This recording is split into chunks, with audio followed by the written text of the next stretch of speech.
Hello, in this video I'm going to talk about status effects in the Elder Scrolls Online, why they're important, what happened um, last year in 2024, and why should become a bigger focus in your activities. So let's get started. If you don't know what status effects are or what they do, all of that, I will go ahead and cover uh, essentially what they are and how you can find this in the game.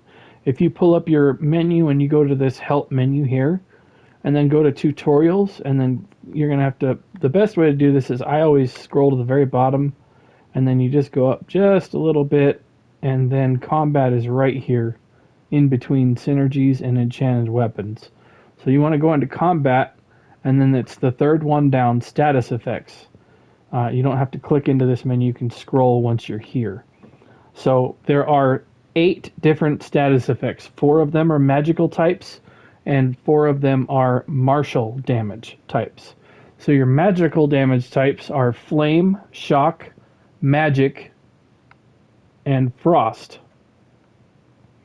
So, and then your martial damage types are bleed, disease, physical, and poison. Now, each one of these has their own details in terms of what they do and all of that, and let's get into a little bit here. How do you apply a status effect? If you scroll all the way to the bottom of this section, this gives you the chance that you will apply the effect based on what you are doing. For example, very common way to run a DPS build is to have dual wield daggers with flame and poison enchantments. So that is the most potent way to apply a status effect in the game, is from a poison. Now these are base values. So for example, if you put on a charged dagger, that's going to increase this value. So whenever you're talking about an increased chance, you have to take that increased chance and apply it to these numbers here. So, for example, if you see a two-handed weapon charged effect that increases your status effect application by I believe it's 236 or something like that, then essentially you're going to have to take your 20% and times it. It's essentially by 3.36, because it's anytime you increase it by 100%, you're doubling it. So if it's 236, then you're tripling it plus another 36. So you would basically be turning your weapon enchant into a 67% chance of applying a status effect with that kind of formula. So just keep that in mind whenever you see. Uh, that's why 200% chance, you would think, well, that doesn't make sense. 100% means it would happen every time. It's not a guaranteed that the 200% is increasing these percentages here. So keep that in mind when you're calculating anything. These applications right here are how you do it. And light attacks and heavy attacks, for example, do not apply status effects at all. So you need to have area of effect damage over time, single target damage over time, area of effect direct damage, single target direct damage, and then, of course, you have the weapon enchant for the best chance to apply status effects. So keep that in mind if you're wanting to focus on, for example, if you've got a build that you're using the Dragonknight Ardent Flame skill line that buffs flame and poison, you're going to want to make sure that both of your enchantments on your front bar are flame and poison. If you're by chance using the Sorcerer's Storm Calling that buffs physical and shock, you don't want to use flame and poison. You want to use that flame and shock. So keep that in mind when you're building. Look at how you're building your character and lean into the buffs that you have in your toolkit. And then status effects will help you as well. So that's how you apply the status effects from these methods here. Now I'm going to talk about in your build, what do you do to increase this? Well, there's a couple of things. For example, you can have a charged weapon, as I talked about.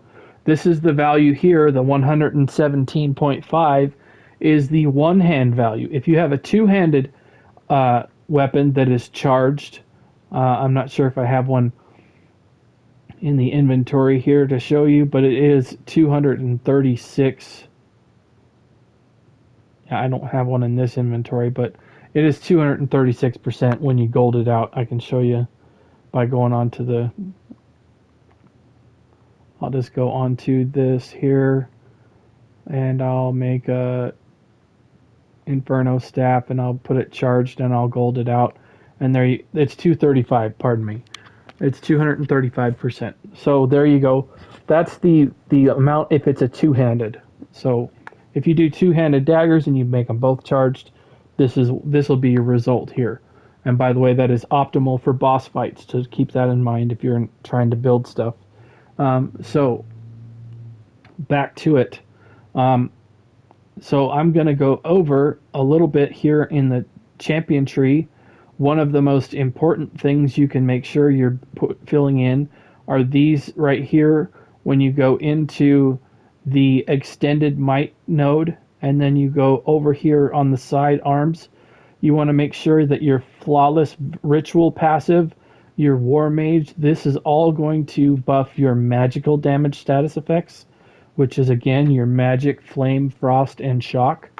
And then also, even if you're not necessarily on a stamina build, you still want to put this in here because if you proc these status effects, then you want them to do as much damage as you can. You don't want to ever leave a passive not filled in. They're passives. Just use them. You never know when they're going to help you. So these two nodes here, the 40 mounts, these increase the chance that you can apply by 60%. So again, that 20% chance from the enchantment glyph, you would take that and you would times it by by 0.6 to find the increase, which would be another 12% essentially. So then it's 32% instead of 20. Hopefully you can follow that, but or you can do it another way by saying 20% times 1.6, and it'll give you the same answer, because you're increasing. When you times it by 1, you're making it the same, and so when you multiply it by 0.6, that's 60%, and so that'll give you your increase from 20% to 32%. So these right here increase those base values, and then this will increase the weapon damage that these status effects actually do. So keep that in mind. That's one of the main ways you can increase your damage from status effects. Another way, there are passives in, for example, if you're running very popular skill line Herald of the Tome, there is the Psychic Legion passive. This is very strong for status effects. Ardent Flame, as I mentioned, has poison and flame, and then like I'm on the Sorcerer now, this has an increase to physical and shock damage from the energized passive. So there are passives in each of the classes pretty much for the most part. Some of them don't have one, but they're scattered in there. Take a look at them and see if there's a build that you're wanting to do, and focus on that type of damage and try and increase it. Weapon enchants, or excuse me, weapon passives. Dual wield daggers doesn't really have a status effect increase. So, and that's why we wear a charged weapon on there to increase that, instead of a precise, because dual wield has critical chance built into it. Whereas if you're running a front bar lightning staff or inferno, the reason why we pick precise there is because conversely to the daggers, the destruction staff does not have critical chance in its kit. What it does have is the application of status effects, as you can see right here from the elemental force passive. Um, and also, if you're trying to focus on status effects, the ancient knowledge passive here, if you look at this, it will show you that inferno staves will increase your damage over time as well as status effects. So keep that in mind. It might be a good option to try with an inferno staff on your front bar. I would say in most cases it's probably not optimal for dungeons and trials, but if you're just doing an overland build, or maybe it's a PvP build where you're just really wanting to hit somebody with some status effects, then this could be your ticket for making it hurt. Um, so keep that in mind. So that's how basic ways you can increase your damage for status effects. And then we've talked about where you can look in this screen. So I'm going to get back into this tutorial here where the status effects are. And we are going to cover each of these status effects in detail. Now, back in March of 2024, in Update 41, the Elder Scrolls Online did a rework on all status effects, and a lot of people may have overlooked this and may not understand why the charged weapon trait has become so pivotal in the game. And the reason is they did a massive overhaul on most of the status effects. And I will start with flame damage. This they had to reduce the damage of flame damage because it was so overpowered comparative to the other status effects that they had to nerf it. Now they only nerfed it by 6%, so it wasn't a massive drop in damage, but they used this as a baseline as comparison for the other status effects in the game. So if you are trying to figure out what status effect does the most damage, it's most likely going to be flame, unless you bring in something unique. For example, like the storm calling line from Sorcerer, where it buffs shock damage by 5%, or excuse me, yeah, I believe it's 5%. Then you might get into a situation where your shock damage is going to do more damage. It just depends on how your build is. But if you're talking about laying all these status effects into a just a bare bones, not wearing any gear, just no buffs of any kind, and just doing a pure test across the board against all of these, burning at that kind of a baseline does the most damage out of all of them. Now, what is burning? Well, this does a 4-second tick of damage every 1 second for 4 seconds of flame damage, and it hits pretty hard. So that is the baseline for all of the status effects, and they had to reduce it again by 6%. The next status effect damage is the chilled status effect. Now, what they did with this in Update 41 is they increased the damage of this by 106%, which means they more than doubled the damage of chilled. So back before March of 2024, if you were on a Warden build that was a frost-focused build, you probably weren't hitting that hard. Well, you might look into it again. As I've said in previous videos, I have tried to figure out a good chill ice frost damage build using the Winter's Embrace skill line. I can get somewhat of a good overland build going with it, but I have not found anything that I would recommend for Dungeons and Trials at this point. So be careful about spending your materials and your resources, and even your time for that matter, on trying to build too heavily into a frost damage build. It's really really difficult to get that to scream up into the upper echelons of where DPS can hit now. And the other thing is you got to think about is it going to be able to hit multiple targets, or are you just going to be a single target killer? So some scenarios it's just not going to work, and if you don't have good sets to work with for that, then it's going to be real hard. So be careful about spending too much time on any of these kind of status effect focus on a single status effect. It's better to try and buff a couple of status effects rather than just one. You'll find you'll get a damage build that's a lot better in the end run. But let's talk about chilled, getting back into that. The chilled status effect deals 15 more percent, or excuse me, it deals 106% more damage than it did previously.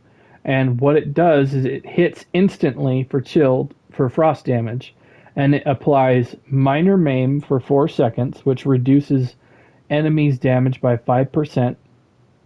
And then if you have an ice staff actively equipped, you can also apply minor brittle for 4 seconds, which will increase the enemy's damage taken by 10%.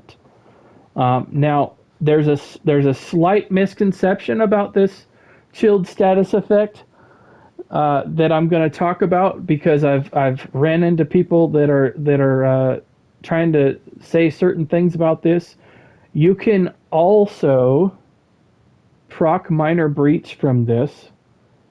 However, it's not a guarantee. It is not tried and true going to happen every time. If you apply chilled to an enemy, you are going to apply minor maim, and it's not a guarantee to get the brittle either. But in most cases, when you apply chilled, it's coming from the frost damage. There are other ways to get the chilled status effects. For example, you can get chilled from elemental susceptibility, which is not necessarily frost damage.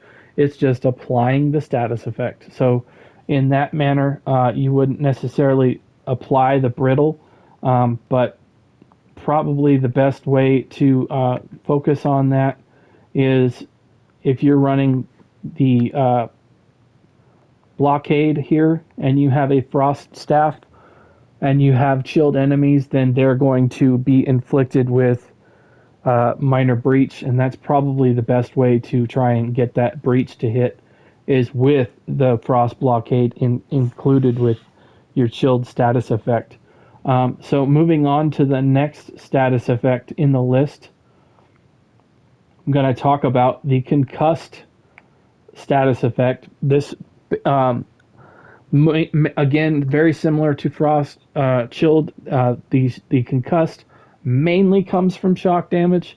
Again, you can apply concussed from other resources, but in most cases, this comes from shock damage. Another little side note: shock damage can also proc off balance. So if that's something that you're trying to do, shock damage will do a lot of great things. Another awesome part of the concussed status effect, they increase the damage that it does by 106%, and it will apply minor vulnerability for 4 seconds, which increases enemy damage taken by 5%. And another thing is, if they were recently damaged by concussed, then the concussed status effect will do another 15% on top of that. So if you can repeatedly apply the concussed status effect, then it will really hit super hard. I don't know the time frame and how long you have to do that. I'm guessing it's probably around 15 seconds. I don't know for a definite what the window is on that for the cooldown, or I should say the time frame that you have until you can get that bonus to apply. But if you're trying to repeatedly apply the concussed status effect and get that bonus, Better better odds are do it more frequently and then you'll hit it. Okay, so the last magical damage status effect type is the overcharged status effect. Now, in my opinion, this is the weakest of the four magic damage types. Um, it just doesn't really hold up very well. They did increase the damage by 106%, like the other frost and shock damage did. However, this just doesn't really do as beneficial stuff as the other three does. So what it will do if an enemy is overcharged, they are inflicted with what's called minor magickasteal for 4 seconds. And what that does is when you deal damage to an enemy, it will restore magicka to the attacker. And so I believe it's 65 magicka, something like that, every second, which equates to about 130 recoveries. And so that's the benefit you get from the overcharge status effect. It's not a lot of magicka, and because it only lasts for 4 seconds, it's just kind of a meh benefit. So it's, I mean, if you proc it, great. If you don't, I wouldn't spend any nights sitting up trying to cram this into your build whatsoever. If you happen, like I say, if you happen to apply it, great. If you don't, I wouldn't sweat it at all. So that's going to do it for the magical status effects. Now we're going to talk about the martial ones. These are more prevalent on stamina builds using physical damage, daggers, poison, disease, all that stuff. And we're going to get into, at the very top here, what this right here is the most hard-hitting damage status effect if you stack it up and lean into it. Now, I know I said that the flame was the baseline, but that's at the base value, what we were talking about. When you really start leaning into and applying, what hurts the most is bleed. So the hemorrhage status effect deals damage over 4 seconds, so this is another damage over time.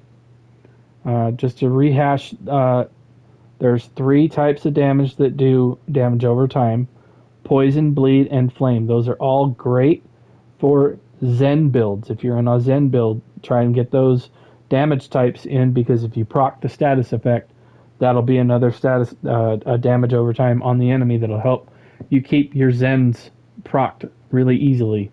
But back at this, the hemorrhage status effect, they had to reduce the damage of the status effect by 58% per tick. However, if you get this up to 3 stacks of this, they increased the damage per stack by 100%. So at max stats, you pretty much have over 25% of the original overall damage. So if you really get this hammering hard with bleed, you're really going to do some serious damage. Now, it no longer applies minor mangle. It used to. It does not do that anymore. Minor mangle, if you don't know, is a debuff rather that, and you can look at debuffs by the way in here as well. Down here.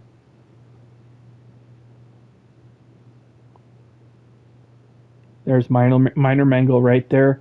Reduces your max health by 10%. So if you're wanting that debuff included in your build, Frost Pulsar is a really good way to get that, usually on tanks. So just keep that in mind. If you're still wanting to get the mangle in there, scribing is also another way you can get that. But the bleed damage no longer applies the minor mangle. So, but this will hit super hard if you can get 3 stacks. So on to the next status effect, the disease damage status effect. This now hits in an AoE. So if you, it's kind of hard to hit or see sometimes because it hits really fast and it's a 6 meter radius, so it's not super big. But then it can also apply minor defile, which will reduce. Again, go down here to the debuffs here if you're wanting to see that.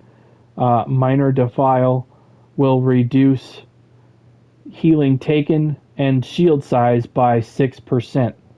Now, in PvE, monsters don't heal and they typically don't have shields, so in that regard, the defile part is not really helpful, but the damage does do decent damage. It hits in an AoE, and they did increase the damage in update 41 by 88%. So they did increase the damage on this, and they made it hit in an AoE, which is nice, especially for ad pulls. You can get that instant pop, and if you're on a build like with the Tideborn craftable set, or even the Backbore Maelstrom two-handed sword, where you are buffing direct damage, then that is going to buff disease damage as well.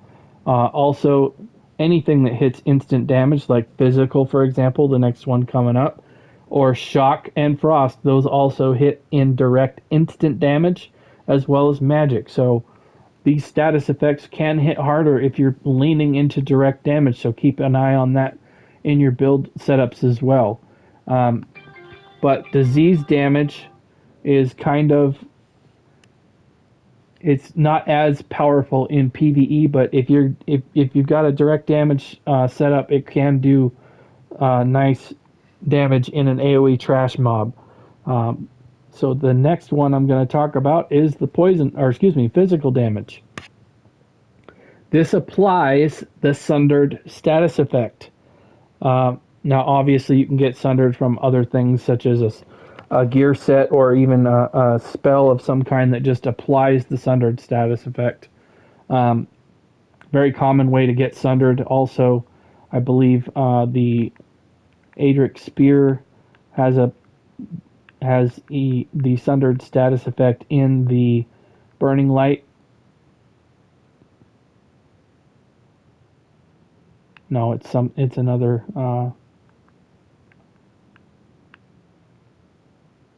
There it is. It's on the Biting Jab skill. I knew it was in the Adric Spear somewhere. But getting back at the status effect for Sundered, this is a really nice status effect because what it does is it now grants 100 weapon and spell damage for 4 seconds. And again, they increase the damage that this instantly hits for by 106% as well. So that's something to keep in mind. And it applies Minor Breach for 4 seconds. So in a lot of cases, Minor Breach is probably already going to be there. But if you ever have it dip off, this can fill in your holes for you without too much trouble. Just keep that in mind. So this really can be a powerful tool, especially in solo environments. If you're proccing that Minor Breach, stripping armor, and you're getting 100 weapon and spell damage also while doing the damage, that can, if you equal all those out at the end of the equation, that can increase the power that this Sundered status effect does quite a bit. So keep that in mind and make sure you've got physical damage in your build so that you can proc Sundered on your enemies quite frequently. It is a very powerful status effect indeed. And then the last martial damage that we're going to talk about is poison. This one is a whopper. You definitely want to make sure you have poison in your toolkit. And the reason is they had to reduce the damage per tick that this was doing by 30% because it was so powerful. The duration was also reduced from 6 seconds down to 4. However, they altered the damage to become execute damage in update 41. It is now scalable based on the enemy's life bar. When they get under 100% health, which is to say, if you have attacked them and their life bar is going down, the poison damage ticks. They hit harder every time at the lower that they get. So as you start killing these enemies and they're getting down into execute range of 20% or lower and things like that, then the poison status effect is really going to start ramping up and hitting a lot harder. So that's going to be the total of all of your status effects there. That's covering the four martial status effects of bleed, disease, physical, and poison, and then also the magical damage effects of flame, frost, shock, and the magic damage overcharge status effects. So the status effects are burning, chilled, concussed, overcharged, and then hemorrhaged, disease, sundered, and poison. So just keep that in mind. The only one that doesn't have a unique name is disease damage. I'm not sure why they haven't done that. Maybe they should change that in the future to give it its own name. But I just wanted to give an update on that because I think sometimes people don't understand why status effects are so important now, and that is because they increase the damage that all of them do just about across the board greatly, and that's something that you can lean into and just get a lot of other status effects going. If you ever fighting an enemy and you're paying attention to the buffs and debuffs that are on enemies in a dungeon trial or overland, then you can really learn what the status effects look like, and you can track if you have a good enough eye. For example, I'll put on the elemental susceptibility skill right here so you can see what 3 of them look like, because this instantly puts burning, chilled, and concussed on an enemy. So I'm going to hit this guy right here, and there you go. You can see there's burning, minor maim, minor breach, or excuse me, major breach. There's the burning, and the chilled and the concussed drop off immediately because they only last for the damage ticking anyway of 4 seconds. But you've got the status effects of the minor vulnerability and the minor maim are ticking in place of what those other 2 status effects are. So the debuff is actually the minor maim and the vulnerability. It's not showing the actual status effect symbol here, but it's got the debuff that goes with it. So if you want to see what the Sundered looks like, we'll let that drop off there. Sundered applies the minor breach, so there you have the minor breach there hitting on the far left, the yellow circle. And so Sundered is your increase of, there's Sundered there, and there's magical damage. So Sundered is the 100 weapon and spell damage and minor breach, but there's a lot of great status effects to apply in the game. This will really, really increase your damage. It should be a focus of your group to make sure that you have a really good application of status effects. They can really be strong increases of your DPS and your group damage as well. And it also can help your tanks and healers by helping resources get back and then reducing enemy damage as well. If they've got minor maim and stuff like that on them, then keep that in mind as well. It helps everybody to make sure that you have status effects involved. So I'm going to end the video there. If you like this video, please check out my YouTube channel. I have recently been doing a lot of backlogged updates. I'm trying to get better at organizing all this stuff and making it look nice. I've done quite a few cover image updates. I'm not sure how many people noticed that, but check out my YouTube channel. Go on to my playlists and scroll through my videos and see if there's anything there that interests you. I've done quite a lot of updates on the titles and the descriptions and things like that. I'm putting timestamps in where I can, trying to get this stuff easily searchable and appealing. So if you like this, give it a look at my channel and see if there's anything else you're interested in. Thanks a lot for watching, and I'll see you in another video. Bye.